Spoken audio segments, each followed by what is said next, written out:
Hello, everyone, and welcome to iCritic Live. This is the podcast where we talk about pop entertainment, pop culture, and life in between. I'm your host, Kevin T. Rodriguez, film critic of iCritic.net. Thank you for spending probably the next hour with me and with my guest, Rachel from Rachel's Reviews. Always good to have you back, Rachel. Hi. And see, folks, just because she didn't do the top 10 with me this year does not mean that we have any bad blood. Just had bad blood that I'm kidding, of course. So anyway, okay, look, I did something different with the top 10 list, but look, we do love this tradition where we pick the winners of the Academy Awards. The Academy Awards is, gosh, it's tomorrow. It's tomorrow. Yeah. It's finally here. And this is where this show is a little different from other shows. Most shows we telling you what they think will win, but not us. We're going to tell you that if we were Academy voters, because we're the ones that are right, really, like what we would pick to win the Academy Awards. And we're not going to bore you with every single technical category. We are going to start with the main categories and get to them. And we have the envelopes. We do not know what's in each other's envelopes, although I could have cheated and peeked because you forgot to seal them. Well, I figured I would make it easier. Yeah, well, anyway, I sealed them for you, so I wasn't going, so. And look, in the past, we have normally shown clips of the nominees, but the problem with that is that, well, the videos keep getting struck down, particularly by Universal. And, I fight the claims even when they show up like a year later, but it's kind of becoming a whack-a-mole battle. There's no point. Yeah, there really is no. So we're going to do this presentation. So I think this will work pretty good. And we're going to start with Best Supporting Actor. And the nominees are Benicio del Toro for One Battle After Another, Jacob Elordi for Frankenstein, Delroy Lindo for Sinners, Sean Penn for One Battle After Another, and Stellan Skarsgård for Sentimental Value. And of course, as always, ladies first. If you were casting a ballot, your winner would be so exciting. Always to open the envelopes. You would vote for Stellan Skarsgård for Sentimental Value. Yeah, you'll see a lot of Sentimental Value. Okay. So now, why would you vote for him? Because I think it's the best, most all-around performance. He's required to hit the most notes. It's the one I'm most related to. I thought it was my favorite movie of last year, and so I don't know. I just think it was the best. Oh, you can't say it's the favorite movie of last year. That tips your hand too much. But that being said, I agree. It's a very good performance. Except for Sean Penn, this is a pretty strong category. Like, I had to kind of go a little back and forth with what I was going to. Sean Penn's probably going to win. That's the irony. He would be my least choice as well. Yeah. I don't. Yeah, and by the way, I picked One Battle After Another as my favorite film of the year, which I guess now I'm tipping my hat a little bit, but I don't know why he was nominated. Like, he wasn't the greatest part of that. I don't know. I've heard a lot of people just really liked it. To me, he took me out of the movie. His performance was so different than everything else in the movie that it felt like he was in a different movie than everybody else, in my opinion. Yeah. Well, anyway, we don't want to be talking too much of the nominees we don't like. I like Stellan Skarsgård quite a bit, but he wouldn't necessarily be my choice. So if you want to do the honors. All right. You have Best Supporting Actor Delroy Lindo. Yeah, and by the way, this one was really tough. I think Skarsgård was third for me, and I actually almost went with Jacob Elordi, which is definitely touching the corners of a lead performance, in my opinion. Yeah. I mean, literally half the movie is told from his perspective, and he's the So yeah, I think that one is category fraud for sure. That one's more debatable because, I mean, for the first quarter of the movie, he isn't there, admittingly, but I did go with Delroy Lindo for two reasons. One, this is a true supporting performance. By the way, Skarsgård's kind of touches the edge of a lead performance as well. Like, but not only is Lindo like a true supporting performance, but I think his scene where he's having that conversation and he's talking about the event that caused him to basically give up his music career or to give up his dream of music because it was so traumatizing. I think that's kind of the heart and soul of the movie. It highlights, the dreams that, Black people have in America and how unfair we treat them and how it can just steal their dream and really kind of their will to live in an instant by an act of cruelty. So I felt that without that scene, the movie would have not been as strong as it was because it was foreshadowing the difficulties that the main character was going to be facing later in the movie. So I can see that. That's certainly a valid pick. Yeah, but again, for the record, if any of these people except for Sean Penn win, I'd be perfectly fine. But the Academy's not us, so they're not always right. So I guess we're gonna have to see. Get ready to get unhappy. I'm pretty sure he's gonna win. So yeah. Okay, so let's do Best Actress in a Supporting Role. And the nominees are Elle Fanning for Sentimental Value, Inga Isdottir Viles, I probably messed that up, sorry, for Sentimental Value, Amy Madigan for Weapons, Wunmi Musaku for Sinners, and Tiana Taylor for One Battle After Another. And since I opened your envelope first, you can open my envelope first for this one. You have Best Supporting Actress, Inga Ibsdottir. Yeah.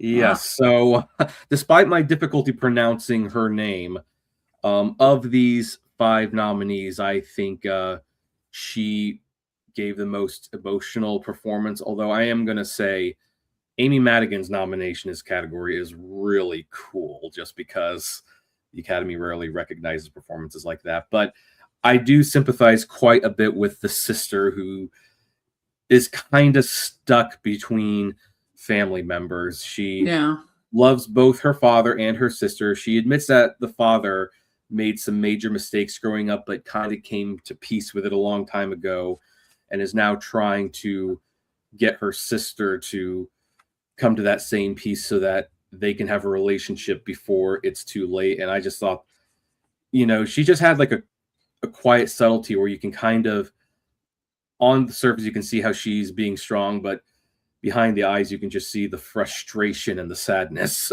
Yeah. So I thought that was a very understated performance. And I'm actually really glad the Academy nominated because that's the kind of performance that, especially in an international production, that tends to get overlooked a lot. Yeah. So.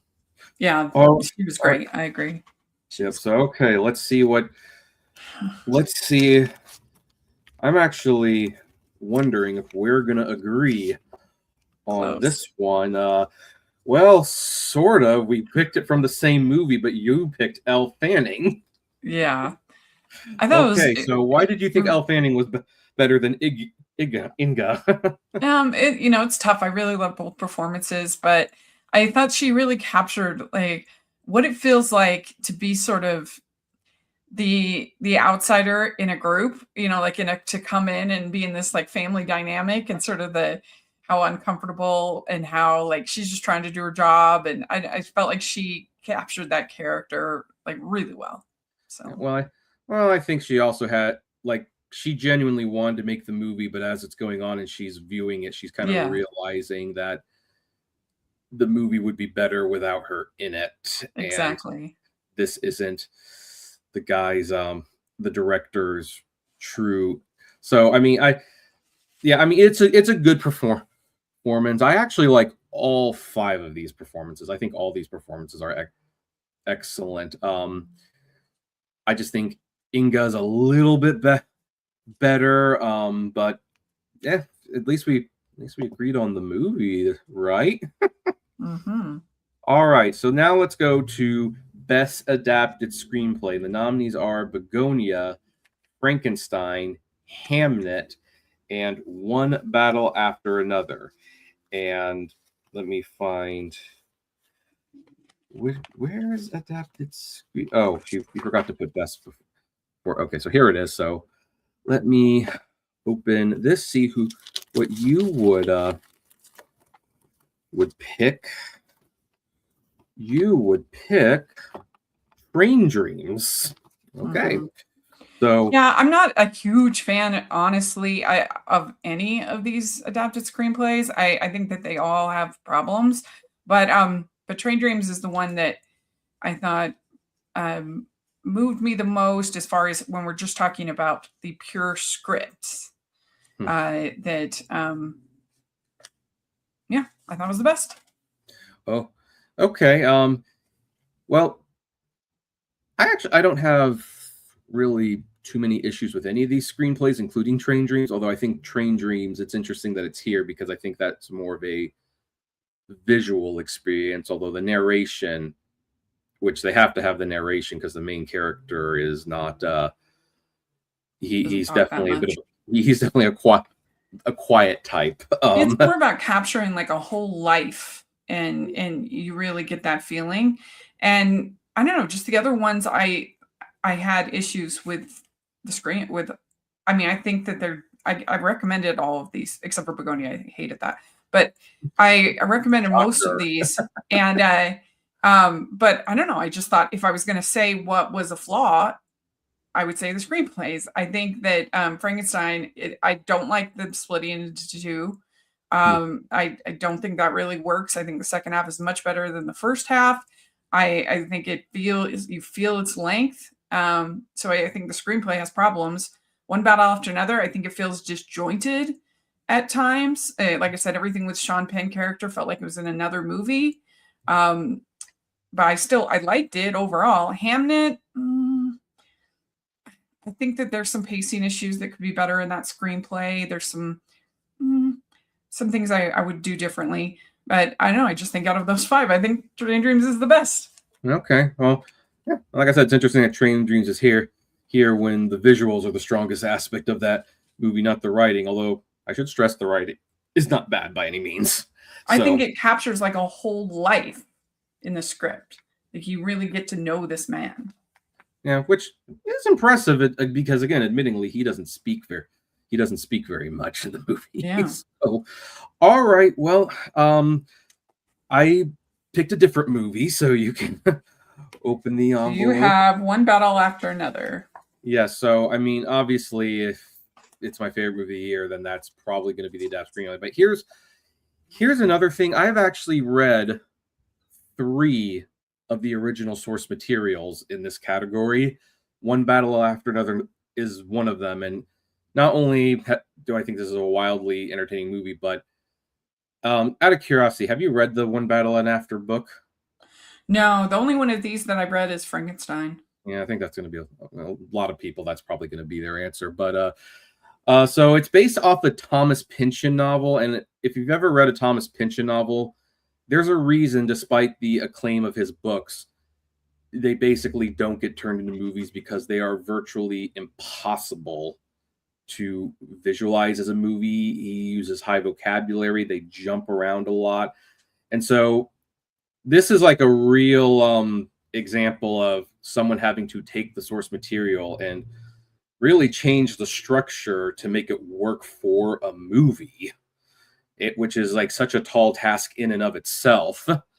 And the fact that it ended up being great at the end of the day, and he managed to do it, is why I would give it to it. You know, it's kind of like how, you know, I don't know if you ever read Life of Pi, but there was a reason people said that was an unfilmable book, but Ong Lee made it work. Well, One Battle and After Another, which is based off the book Vineland, is one of those unfilmable books, but they managed to film it, and the screenplay had a lot to do with that because it took what would be in movie terms a real confusing mess. And again, in book form, it's not a mess, but in a movie form, it would be a mess. And drastically adapted it so that it could be into a movie. So that's why I picked that one primarily. So, but I will say, here's an interesting question before we go on. I think that when it comes to the adapted screenplay, I think the source material should always be taken into account when possible, because you have to consider what it's adapting and how it's transforming it into a movie. But do you think a lot of Academy voters ever get to that point, or do you think they just see what's on the screen? It's like, well, okay, that's a good movie, so I'll vote for that.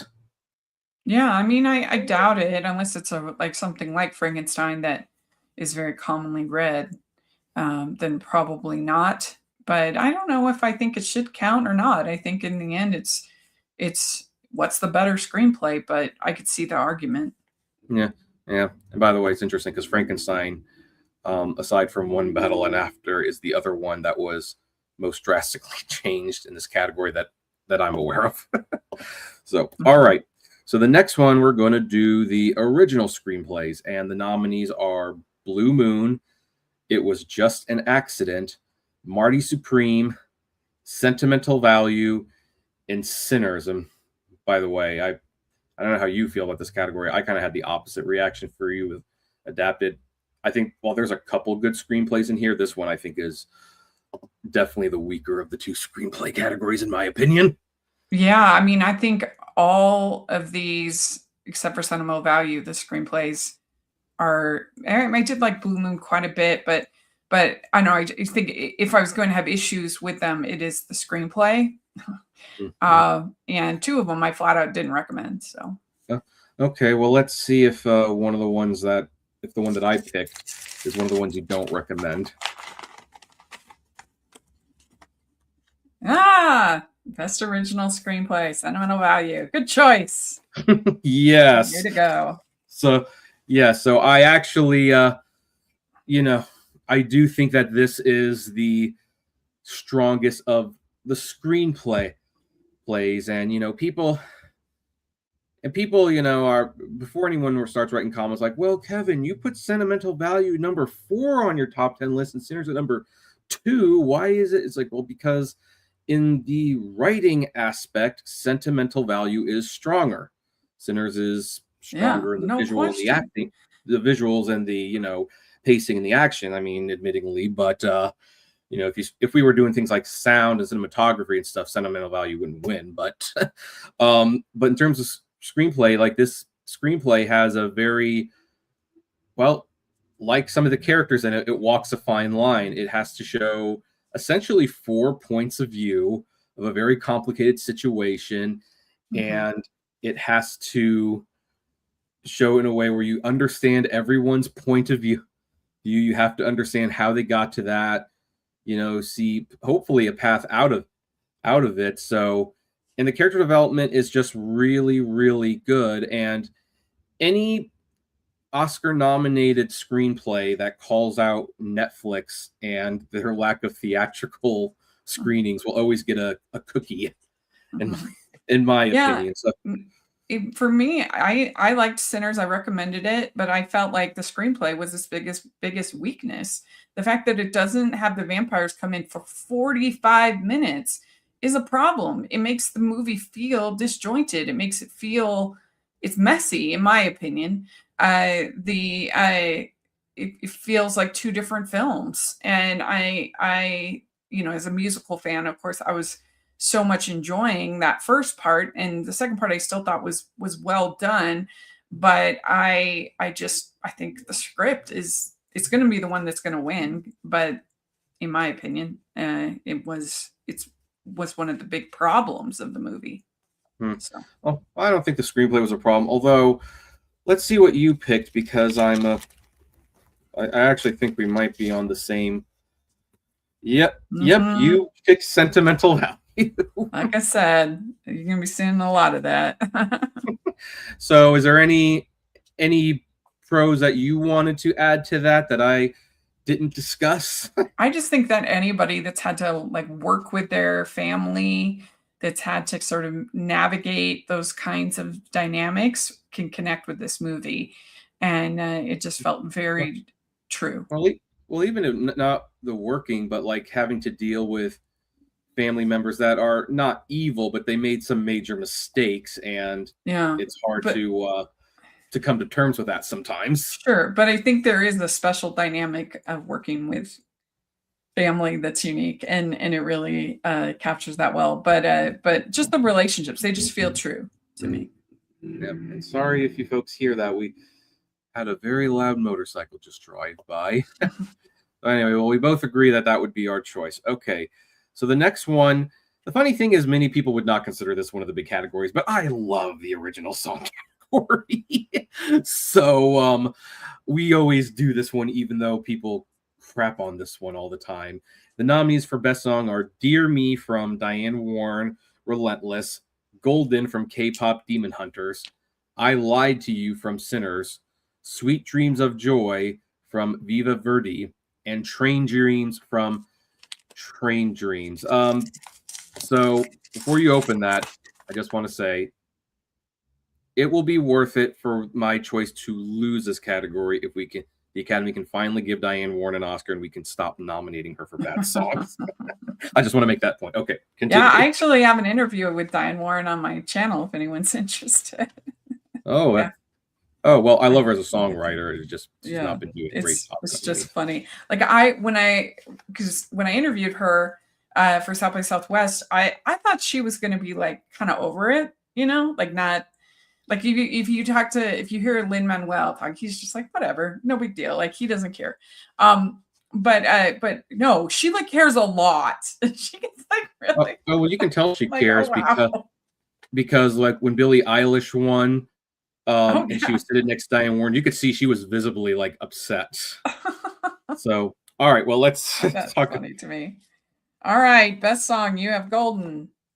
Yeah, I mean, so for the record, I actually really like the Train Dream song. I was surprised how much I like that, but I do think that this was definitely the strongest of these 5 nominees. It's memorable. Yeah. You can sing it. It helps that it's a radio-friendly hit, which it's like. This actually kind of, I was actually talking about this with my parents yesterday. Yeah, one of the big hits on the radio is from a band that doesn't exist. Kind of like how when Sugar Sugar was a hit during your time, but the Archies wasn't a real band. Yeah, or like the Monkees or something like that. Yeah. Yeah. So, but I thought this was, in terms of the K-pop Demon Hunters movie, I think the music was the strongest aspect of that movie. I've listened to that CD. I don't know how many times since I saw the movie. So I would pick that. Now, do you want to respond to that, or do you want me to open the envelope first? Go ahead and open it. Okay, so something tells me we're going to connect on this one. Yep, you picked a Golden. Yeah. I think it is the best song out of these 5. So most catchy, most memorable. Yep. Now, big question. Do you think Golden is the best song from the movie? Yeah, I probably do. Yeah. Yeah, I think so too. No offense to Soda Pop, which is good. It's not as good as this one. Yeah. But I will be, no offense to the songwriters of Golden, but I would be okay if Diane Warren won just so that, we can move beyond it. And stop with the charade. Yeah. Well, yeah, and by the way, Diane Warren, for some reason, if you're watching this, I do want you to win an Oscar too, but I want you to win an Oscar for a great movie, not a gimme like this song. This, okay, look, I like this category way too much, but I'm gonna just say this. We're getting a little off topic here. Like, Dear Me is probably the most self-indulgent song I've ever seen nominated in this category. It is. Well, I mean, it's literally about it's from a documentary about her life. Yep, and it's about her, and she wrote it. It's like I don't know. It kind of reminds me of that scene from Mr. Bean's Holiday, where the Willem Dafoe movie is showing at Cannes, and it's like we'll just call him William Dafoe. I forgot his name. William Dafoe film, produced by William Dafoe, directed by William Dafoe, starring William Dafoe, executive produced by. Like, that's what this nomination feels like. I wish that one of the songs from The Ballad of Wallace Island, I wish that one of those had gotten in. There's a But lot. There's a lot of songs that could have gotten in over this one, and this mhm, one just felt yeah. like almost the most vain, if you will. But again, Diane Warren, I'd love you if you're watching this. I don't think you are, but this, even though on one hand I'd be okay if you won just to get the charade over with, this is also not the one you want to win for. So, Yeah. all right, next animated feature, another one that's big. I think both of us have a special bond with this one. The Mhm. nominees are Arco, Elio, K-pop Demon Hunters, Little Amelie, or The Character of Rain, and Zootopia 2. And I am going to comment. This was not a great year for animation. When I do my Oscar introspective video on this year, the snubs are going to largely be non-snubs for the most part. The fact that Elio is, which in my opinion was one of the worst movies of the year, got in. It's like that kind of Ooh. goes to show. Yeah, Yeah, I'm getting I didn't emails like recommend it, but I wouldn't go that far. But fair enough. Yeah, it was not the strongest year for animation, yeah, no question. yeah. So let's see what you picked for this one. I've got an idea. Let's see if you're able to surprise me though. Maybe. Actually, this was pretty much what I was expecting. You would pick Little Amelie or The Character of Rain. I did. It was my top 10 of the year. It was my only animated film in the top 10, which is unusual for me. Usually I have a couple. But I don't know. I just thought it really captured childhood and the experience of loving people when you're little and how much she cared for her nanny and Yeah. loved her. And I mean, again, another movie like Train Dreams that really captures a whole life. And you get to sort of be in the shoes of this little girl. It was, and the animation, the music, all that beautiful. Yeah, and I love that, she didn't realize the world that she lived in wasn't really her own, that they were just staying there. She loved her nanny even though, and she was not aware of the history, like, of what had happened in World War II. So it's a very sweet like Mhm. it is disappointing that more people didn't see it, but I am glad that the Academy found it in their heart to nominate this one. Although now we got to open my envelope. Mm. All right. So you have Little Amelie. Yes. I actually think, here's the funny thing, and folks, no offense to K-pop Demon Hunters, it's a very fun movie, but I think in this particular year, Little Amelie is the only one that makes sense as a winner.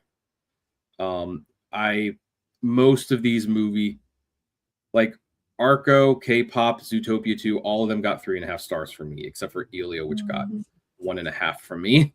Little Amelie got 4 stars for me. It's the only one that I think really has something substantial to say. It kind of goes above what a normal movie is. It's more than just fun. It's deep. It's heartfelt, and it has some. So if there were justice in this world, this would be the winner. Although I'm going to say something, and I've been dragged on this, and I will probably be proven wrong. I'm probably the only person in the world who's not convinced K-pop Demon Hunters is going to win. I mean, just because the last 4 or 5 years, they really have been broadening their horizons with this category and recognizing more independent films. Of course, Flow, is an ultimate example of that. I don't feel like this has the same momentum that Flow had. I wouldn't die of shock if Amelie were to win, but I'm going to be putting K-pop on my predictions ballot. Yeah, so I'm sticking with K-pop won't, and it's not because of the BAFTA snub. It wasn't eligible at BAFTA. So I think the big thing that might be holding this one back, and I think people might be overlooking this, is the Netflix factor in all of this, because when this nomination was announced, and yes, folks, I know that Pinocchio won, but that had Guillermo del Toro directing it, and Pinocchio was not a huge success on Netflix, but K-pop Demon Hunters was a massive Netflix success. And considering they went to try to buy Warner Brothers after that, and there was like some real concern on what Netflix was going to do with their theatrical output, I would not be surprised if that's on more voters' minds than we realize. And that's why, even though I'm probably wrong, I'm kind of thinking, I don't know if it's going to be K-pop, because when the whole industry is worried about what's Netflix going to do with Warner Brothers, do they really want to award a film that basically rewards Netflix's release model? Yeah, I mean, it's possible. I think unlikely, but possible. I think that if I mean, you can't discount like how big of a hit Zootopia 2 was. I mean, everybody will have seen it. It was. I knew it would do well. I didn't think it would be like but the fact that it made almost $2 billion, Well, the that first movie blew made my almost $1 mind. billion. So I would not be shocked if that. I mean, you can never count Disney out, but Yeah, you never so I would can. not be shocked at all if that was a surprise winner. If that was sort of Big Hero 6 of this year. Big Hero 6. I'm editing my retrospective on that year now, and like, boy, when you look at that year, that should not have happened. But I would not be surprised if it did. But I still am voting for. I still would predict K-pop. It was just such a phenomenon. Well, did you know that 4 out of the 5 most popular Halloween costumes from last year from K-pop? 4 out of 5. Yeah, that makes top 5. That makes sense. Well, that was amazing. My thing, and again, I don't dislike K-pop Demon Hunters, folks. My opinion, Little Amelie is the only one in this category worth winning, and there will definitely be hell to pay if Elio wins this one. Yeah, that's not happening. Yeah, no, I don't think so. No way. Either. So, all right. Best actor in a leading role. And the nominees are Timothée Chalamet for Marty Supreme, Leonardo DiCaprio for One Battle After Another, Ethan Hawke for Blue Moon, Michael B. Jordan for Sinner, and Wagner Moura for The Secret Agent. All right. So it's your turn to open the envelope for me. Pretty good category, I would say. That's a very good category. Yeah. So you have Wagner Moura. Yeah, I struggle with this one. I almost went with Michael B. Jordan because, in a sense, he's actually doing 3 performances. But yeah, I was just ultimately won by Wagner Moura's kind of like quietness, quiet subtleties, especially in that opening scene where you sense that there's just something he's not saying through most of the movie, but he's otherwise acting perfectly normal. And when you find out what's going on, it makes the kind of secrecy that he kind of hides on himself all the more impressive. And technically, he plays a second character too near the end there. Yeah. That I didn't even realize until the credits rolled. So even though this one's a long shot, I would pick Wagner Moura. He has such swagger in this role. Like, if you want somebody who's just screaming leading man, then I think this is a really good performance. He just owns it. And so I can see why you picked him. Yep. But the way you're talking, I'm going to guess that you haven't. You're probably going to, knowing you're probably going to pick Ethan Hawke. And hopefully, I was right. Yeah. It's Ethan Hawke. Yep. And let me guess, the Rodgers and Hammerstein angle played a lot in this decision. Sure. I mean, but it's kind of like a one-man play. Yes, there's other actors in it, but he owns the movie as well. And I just thought he did an incredible job. I thought it was a great performance and very entertaining. You really felt like you got to know this man by the end of it. Yeah, no, I agree. I am, even though he's probably not going to win. By the way, my least favorite in this was Timothée Chalamet, but I didn't like Marty Supreme very much. I'm glad that Ethan Hawke managed to get in. Yeah, I mean, I thought that Timothy was quite impressive. I wasn't a big fan of Marty Supreme, but I did think he transformed into the role. Yeah, it's a good example of a performance a great performance in my opinion, not a very good movie. Yeah, I'd agree. Actually. So, I think Michael B. Jordan's going to win, though. Timothy should not have said that about opera and ballet. That was very stupid. So I have a different opinion on his comments. I mean, it was stupid. I don't see how anybody could disagree. You can agree with what he was saying, but it was a stupid thing to say. Well, that right when the Academy was voting, that was so dumb. Well, those things came out after the voting had closed, so that's not going to have much. That's not going to be swayed on that No, it one. didn't. It came out. No, it didn't. It came out right when the voting was closing. It wasn't after. Well, anyway, I think he was trying. I think what he was trying to argue. Well, actually, we won't get into it. Maybe that would be interesting for another collaboration video. But I think I think that sunk it. I mean, it just was such a stupid move, and it was surprising to me because his handlers are usually so careful. I mean, I think he might have. man. I think he might have lost the Oscar once the BAFTA incident happened personally. So that. But anyway, let's move on to actress in a leading performance, and the nominees are Jessie Buckley for Hamnet, Rose Byrne for If I Had Legs, I'd Kick You, Kate Hudson for Song Sung Blue, Renate Renz for Sentimental Value, Emma Stone for Begonia, and let's see, are you going to go with Sentimental Value again?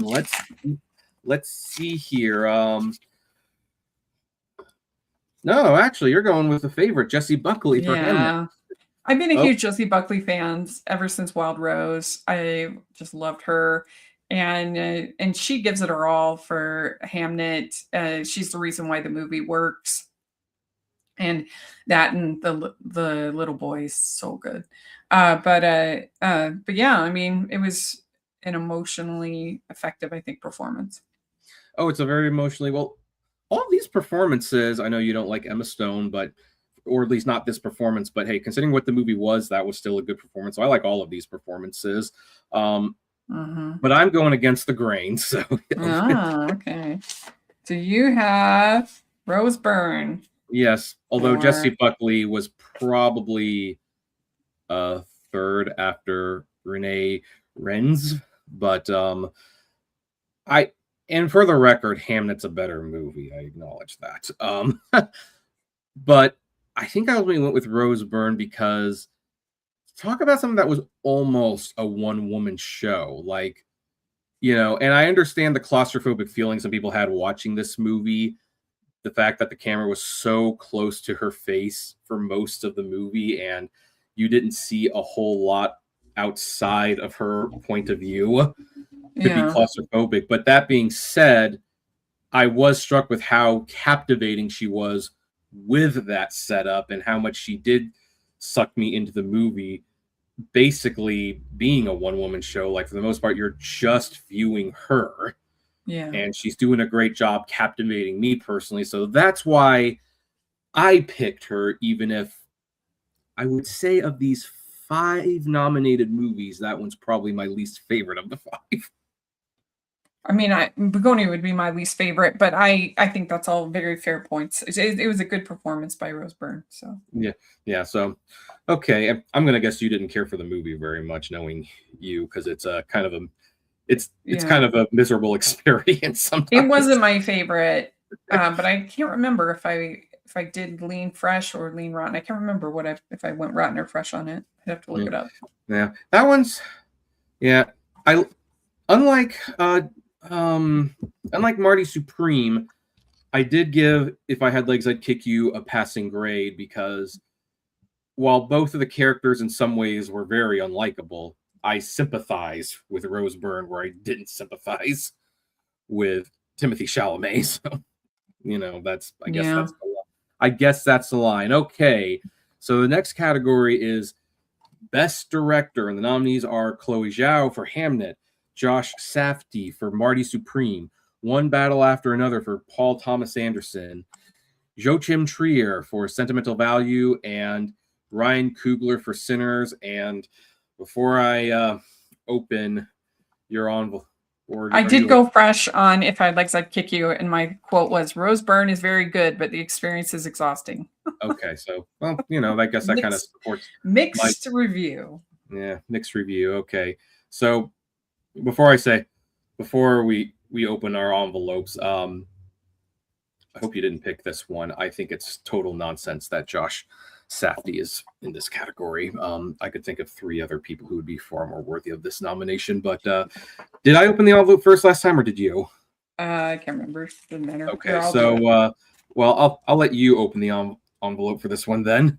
Okay, so best director, you have Ryan Coogler for Sinners. Yes, because I do think now this one was close. Of course, it was a toss-up between Sinners and One Battle and After Another.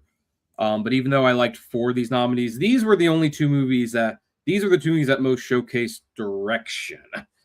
And Sinners showcased the best direction, especially with that musical number. There's a reason people are talking about that musical number to this day. And I saw it twice in 70 millimeter IMAX. So the IMAX format was really used to great effect. I've been a fan of Ryan Coogler since Fruitvale Station. I remember when I first saw that movie, I gave that movie 5 stars. I put it number 4 on my top 10 list. I said this guy is someone to keep an eye out for, and he has proven me right. And it was so nice to see him given like a big budget for an original movie so he could really show what he was capable of doing. And so even though Paul Thomas Anderson was a very close second, and I really hope I could say I would vote for him one of these days, this year Ryan Coogler was my choice for director. You don't seem to either you don't agree with me, or it's a valid choice. I think like I said, I feel like Sinners feels a little disjointed to me. As far as the whole vampire element, I think that's not as successful as I would like it to be. But I recommended it. I still liked it. But I just think some of the choices as far as the direction I don't love. But you'll just see what I picked. Yeah. I've got to. Let's see if I might surprise you. You actually did surprise me. You would pick Paul Thomas Anderson for One Battle After Another. You might think I'll pick Sentimental Value because I do really love that film and he did a wonderful job. But I just think the number, even though I think that also One Battle After Another is a little bit disjointed, a little messy, the Sean Penn elements especially. But I just think as far as the directing, there's so many scenes that are a lot harder to direct in One Battle After Another than Sentimental Value. Just in working with his director of photography and getting some of those shots and then all of the performances and just everything. If I'm really thinking about, the director's job and who did the most work, who did the best work, I think I got to go with PTA. Yeah. Well, these 2 movies were, you could almost see the direction on the screen, like Sentimental Value. And again, it's a wonderful movie and everything, but it's like, there's a lot of long scenes of characters just sitting down talking. It's more basically for the acting and the screenplay doing the job. So then the direction for stuff. Yeah, I don't. Truthfully, if he had not been nominated for director, that I wouldn't have blinked an eye. The only reason I'm blinking an eye with Marcy is because I really feel it's not a very good movie, and it's more chaotic than it's worth. Now, funny story about One Battle and After Another. I don't know if Anderson had something to do with this. So I saw this movie a few times. I saw it in 70 millimeter IMAX. I actually saw it in VistaVision at the Vista Theater, one of the few places that was showing it in VistaVision. And I saw it in 4DX. The scene where Sean Penn is pleasuring himself, the bottom of the seat was going. Oh no. I don't know if he's the one who made that choice, but it's like, okay, someone's way overthinking.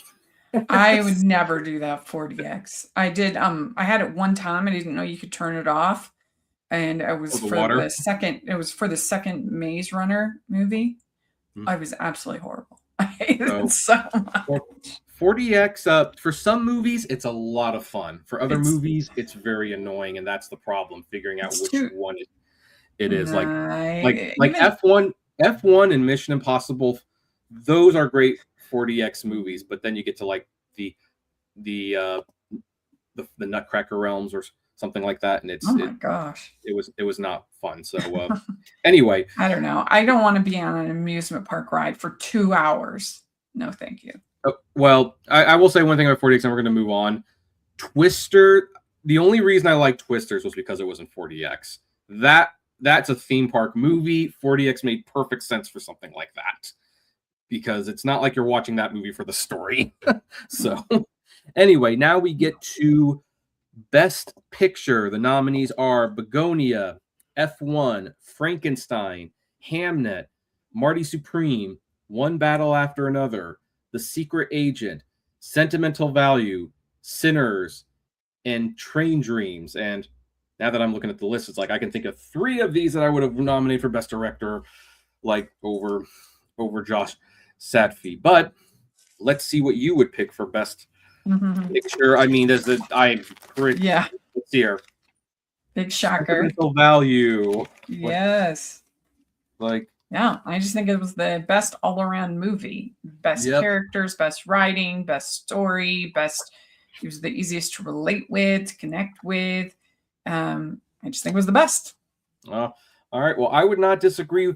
By the way, this is one of the times where it's like, well, thank goodness the international feature category is there because I'm pretty sure Sentimental Value is going to win there. It'll be either that or The Secret Agent. I think it'll be this one has more nominations than The Secret Agent. Well, The Secret Agent has that casting nomination, which I thought about doing the casting nomination, but I don't know how much I care about that category yet, to be honest. Obviously Sinners is going to win. We know that. But if it were up to me, I would definitely vote for Hamnet because the casting of the two brothers, the Jew brothers, I was so brilliant. And I can't think of a better way that casting was influential in a movie's success, because the fact that actor playing Hamlet looked much like the little boy it added to the emotion. So casting made a huge difference in that film. And so if it were up to me, Hamnet would win casting. It's going to be very interesting to see how they judge the casting category because it's the first year.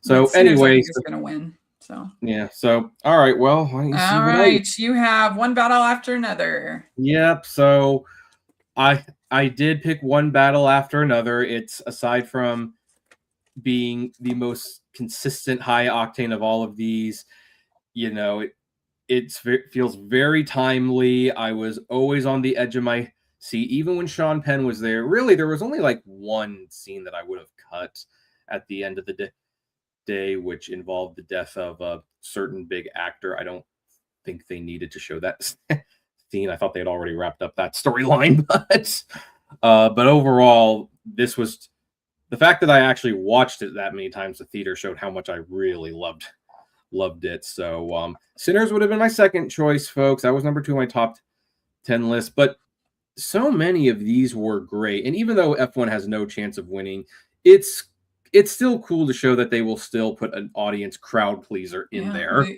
The only 2 that made my personal top 10 is F1 and Sentimental Value. So yeah, well, isn't that typically how it works with you? You and the Academy don't click very often. Yes. So you're every single year for the Oscars, he's like, this is a disappointing year for the Oscars. It's like, seems like it's a lot of disappointing years for the Oscars. That's fair. I mean, this year, so the only ones that I didn't recommend Begonia and I didn't recommend Marty Supreme, but all the rest I recommended at least. I just didn't recommend Marty Supreme, and actually, when I didn't recommend Marty Supreme, I actually thought to myself, is this what it feels like to be Rachel, to like not like something that everyone else seems to see something in, but you're just not seeing it. Gotta keep it real. Yeah. Be honest.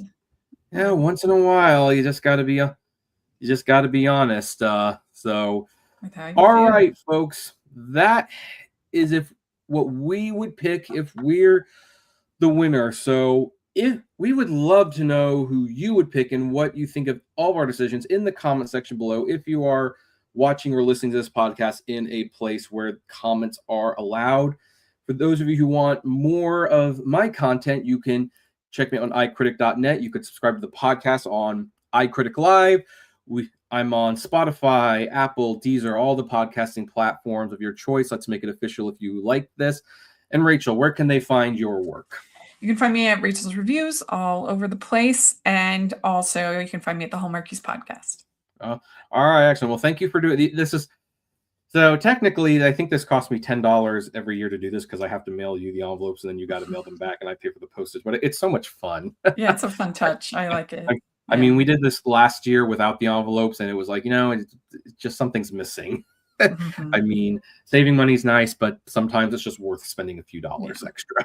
For sure. So, all right, folks. So take care. And as always, flame responsibly. Have a good one.